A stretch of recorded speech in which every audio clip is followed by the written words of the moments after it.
नमस्कार CSK news में आप सभी दोस्तों का एक बार फिर से बहुत बहुत स्वागत है। दोस्तों आज बड़ी खबर निकल के आ रही है। आपको बता दें अमेरिका में फिलहाल शपथ ग्रहण की तैयारी तेज। आज जो बाइडेन लेंगे अमेरिकी पद के शपथ ग्रहण, लेकिन इस बीच ट्रंप ने कर दिया है बड़ा ऐलान। जी उसके बारे में आपको बताएंगे। अमेरिका में शपथ ग्रहण की तैयारी के बीच ट्रंप का बड़ा ऐलान।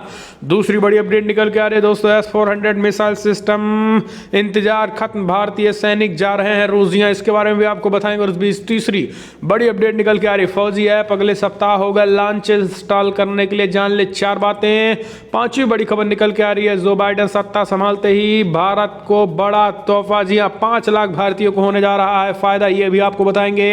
इस बीच बड़ी अपडेट निकल के आ रही है, रिपब्लिक टीवी को के खिलाफ रची गई साजिश में पाकिस्तान का हाथ, अर्नब गोस्वामी का दावा। जी हां, ये भी आपको बताएंगे। और उस बीच सब कुछ खबरें एक एक करके आपको विस्तार से बताएंगे। लेकिन उससे पहले एक छोटा सा निवेदन, अगर आपने चैनल को सब्सक्राइब नहीं किया तो प्लीज सब्सक्राइब के लाल बटन दबाकर चैनल को सब्सक्राइब करें। और अगर आप भी मानते हैं कि प्रधानमंत्री मोदी है तो मुमकिन है तो इस वीडियो को लाइक करके अपना समर्थन दर्ज करें। दरअसल पहली बड़ी खबर निकल के आ रही है, आपको बता दें अमेरिका में फिलहाल नए युग की तैयारी, जश्न की शुरुआत, बाइडेन का शपथ ग्रहण तैयार। लेकिन इस बीच ट्रंप ने कर दिया बड़ा ऐलान। जी हाँ, दुनिया का सबसे पुराना लोकतंत्र अमेरिका एक नए इतिहास में प्रवेश करने जा रहा है। आज 20 जनवरी को जो बाइडेन अमेरिका के राष्ट्रपति पद की शपथ लेने जा रहे हैं। इसके साथ ही भारतीय मूल की कमला हैरिस उपराष्ट्रपति पद की भी शपथ लेने जा रही हैं, जो इस पद पर आने वाली पहली महिला होंगी। इस ऐतिहासिक वक्त के लिए अमेरिका में तैयारियां जारी। वॉशिंगटन डीसी में लॉकडाउन है, अधिकतर सड़कों को बंद कर दिया गया है ताकि सुरक्षा की दृष्टि से कोई परेशानी न हो।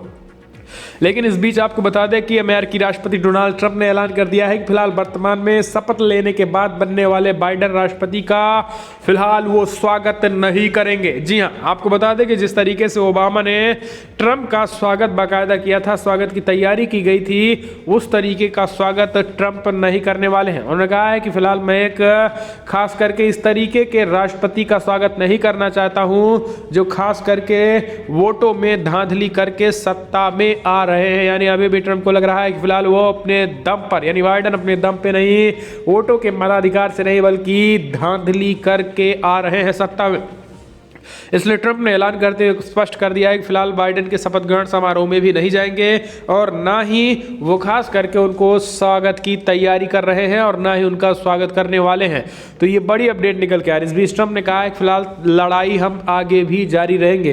अब आप समझ सकते हैं कि ये ट्रंप का कहना है कि लड़ाई आगे भी जारी रहेगी। अब चलते हैं अगली अपडेट लेते हैं। हो गई तैयारी, S-400 मिसाइल सिस्टम की बारी, निकल गए सैनिक, रूस जा रहे ट्रेनिंग के लिए। जी हाँ, दरअसल भारतीय सैनिकों की एक टीम S-400 और प्रौद्योगिकी S-400 डिफेंस सिस्टम को चलाने की ट्रेनिंग के लिए अगले कुछ दिनों में रूस के लिए रवाना होने जा रहे हैं, क्योंकि इस मिसाइल प्रणाली के पहले बैच की आपूर्ति इस साल मॉस्को द्वारा किए जाने की उम्मीद है।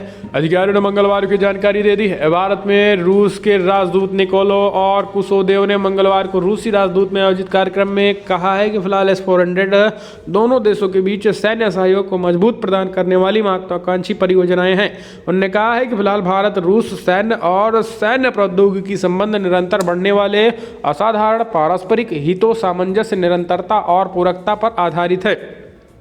गौरतलब है कि अक्टूबर 2018 में भारत ने रूस के साथ $5 अरब में S-400 एयर डिफेंस सिस्टम की 5 इकाई खरीदने का करार किया था।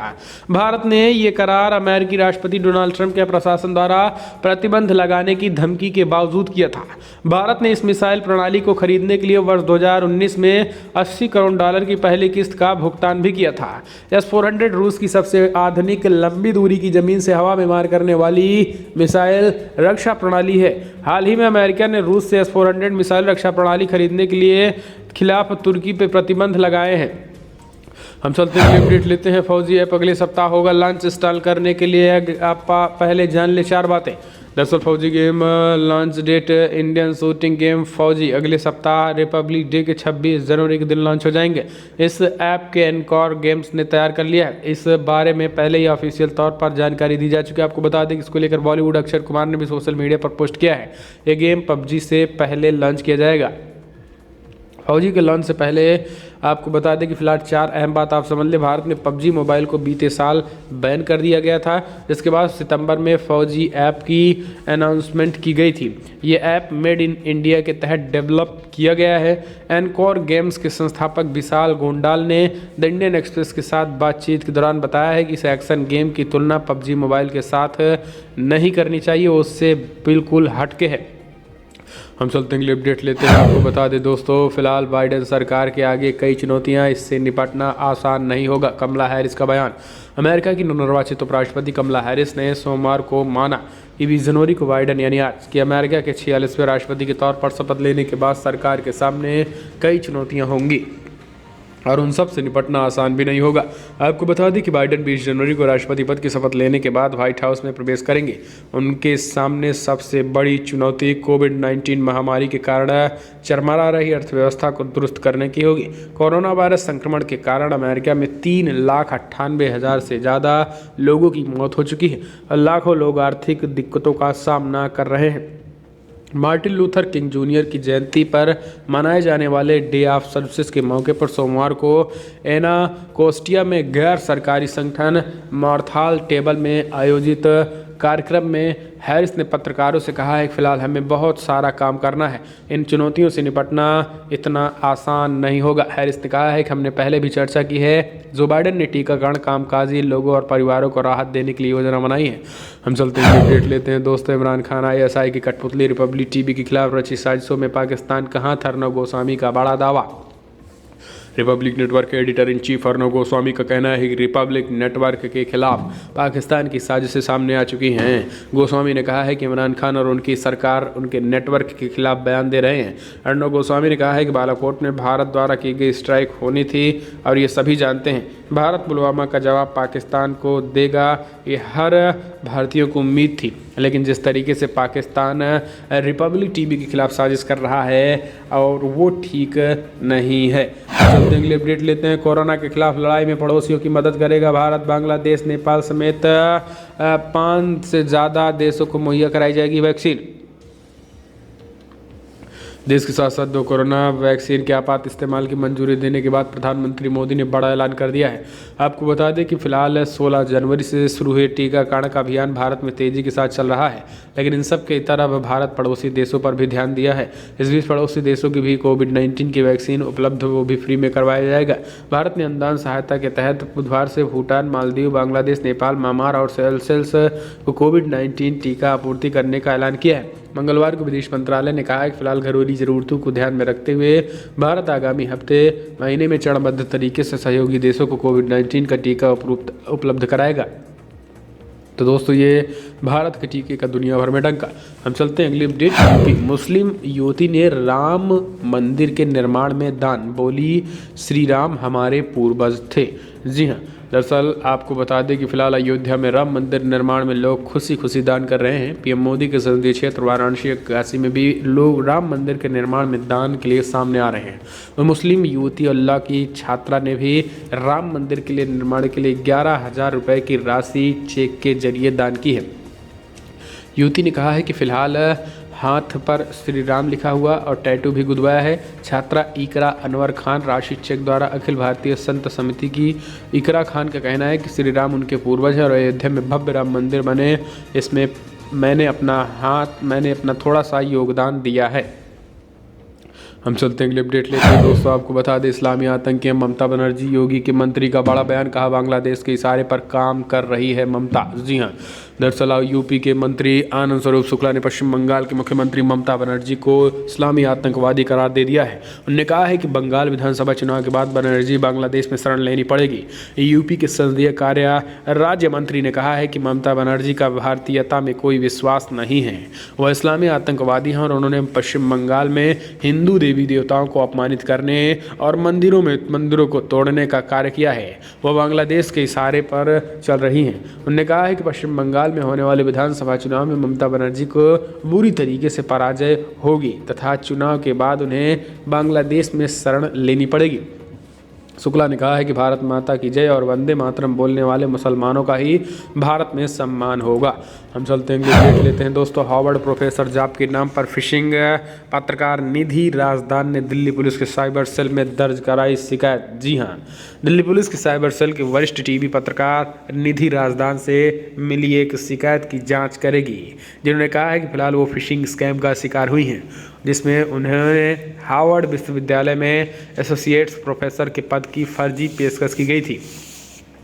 निधि राजदान ने सोमवार को दिल्ली पुलिस में धोखाधड़ी, ठगी, पहचान का फर्जीवाड़ा और अज्ञात आरोपी द्वारा पहचान छिपाने सहित संज्ञेय अपराध की शिकायत दर्ज कराई गई। इनमें उन्होंने जम्मू कश्मीर पुलिस में इसी तरीके की शिकायत 16 जनवरी को दर्ज कराई और अब वो श्रीनगर में थी। आपको बता दें कि दिल्ली पुलिस के एक वरिष्ठ अधिकारी ने कहा है कि दक्षिणी पूर्वी दिल्ली में दर्ज कराई गई शिकायत के आधार पर जाँच की जाएगी। कथित स्कैम में शामिल लोगों के साथ ईमेल पर हुए संवाद और मसले से जुड़े अन्य दस्तावेज भी शिकायत की जांच की जाएगी। हम सब अपडेट लेते हैं दोस्तों। संसद में कैंटीन में अब सांसदों को नहीं मिलेगा सब्सिडी वाला खाना। संसद भवन परिसर की कैंटीन में अब सांसदों को सब्सिडी वाला खाना नहीं मिलेगा।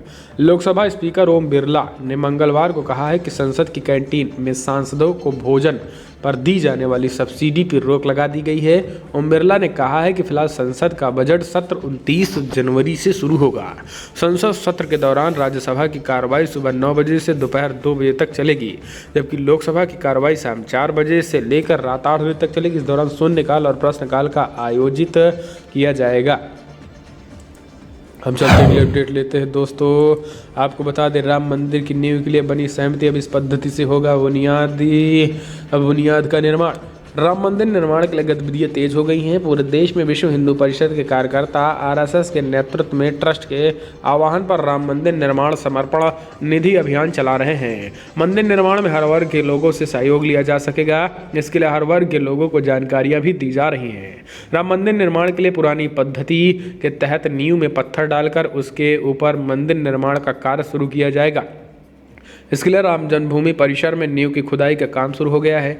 21 जनवरी को अयोध्या में राम मंदिर निर्माण समिति के चेयरमैन नृपेंद्र मिश्रा अयोध्या की बैठक करेंगे, जिनमें मंदिर निर्माण के लिए तैयार की गई ड्राइंग पेश की जाएगी और ड्राइंग का पर स्वीकृति मिलने ही मंदिर का निर्माण शुरू कर दिया जाएगा।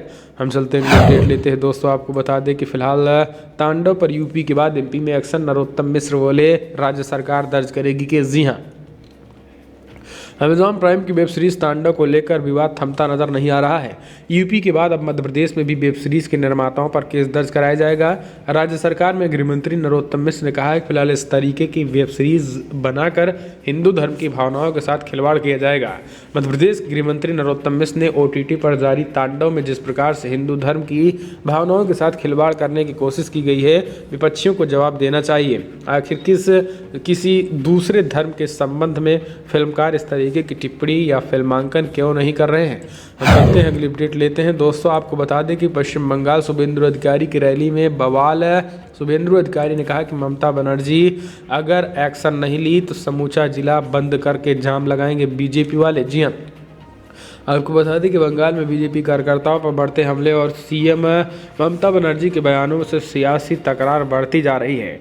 इसको लेकर हाल ही में पार्टी में शामिल हुए शुभेंदु अधिकारी ने मामला ममता बनर्जी की टीएमसी सरकार की कड़ी आलोचना भी की थी। उन्होंने कहा है कि रविवार तक हमलावरों पर कार्रवाई नहीं हुई तो सोमवार को 10,000 कार्यकर्ताओं के साथ पूरा जिला जाम कर देंगे। उन्होंने कहा है कि हमले सीएम ममता बनर्जी के इशारे पर हो रहे हैं।